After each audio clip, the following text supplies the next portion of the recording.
welcome. It's Speedy LeBron 17, or some of you may know me as Haydn Morsa, and I'm back again with another one of my training videos. This time, we'll be talking about some short line groundwork that you can do with young colts, or maybe if you have a horse that's a little bit unruly and doesn't exactly want to listen all the time, or is trying to run you over, or just unmannered in general on the ground. This will really help them, and I think that you can learn a lot from it. And please excuse the background noise. We're really close to the road, so. Alright, so this is my 2-year-old Slash, and when I first got him, he was a little bit unruly. Not bad, he just hadn't been handled a whole lot.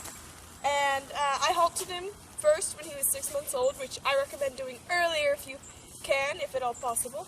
But, so when I started him, I just took about a 10 to 14 foot long lead rope, and I keep him close to me because at first you don't want him to maybe turn around and lash out or kick or anything if they get scared or worried, because they are fight or flight, and if they can't fly, they're going to fight.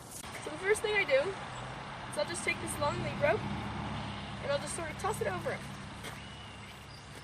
And I'll toss it over his back, his legs, everywhere. Once I'm certain that he's calm, and he's not going to lash out or kick or do anything dumb, I'll start doing some backing off exercises.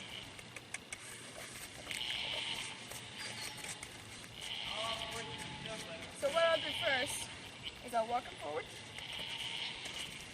we'll stop, and they're not always going to stop, so he knows the drill. He knows I stop, and I back up. But they're not always going to stop right off the bat at first, so you're going to have to put a little bit of pressure right here on their nose.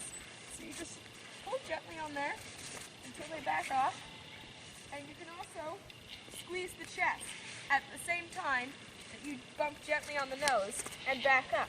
Eventually, you won't need any of those other cues.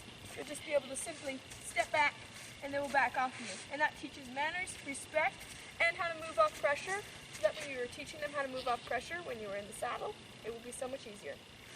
Another thing I do is I'll just step to his hip, and I'll have him move off.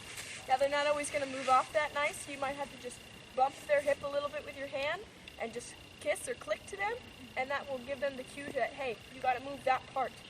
And it's very specific on what part you want to move, and that will really help them. One of the more difficult things I do is I'll get a hold right here, and I'll step to their outside, and I'll say, move back. I didn't do it so great that time. I want them to keep their back end in the same place. Move back. Good boy. Alright, come back to me. We didn't work on that one a whole lot, as you could tell, so it's a little rusty. But you want to keep their hind end in one spot and have their front end move around a little bit. And once again, you just tap that body part and you say, hey, I want you to move this part. And teaching them to move off pressure in certain areas, and you can really do it all over their body, it'll help you so much once you get in the saddle and actually start riding them, that everything will just become so much easier. So I really recommend using these methods, and I think they can really help you and your colts. And I hope you enjoyed this video. Have a blessed day and a Merry Christmas.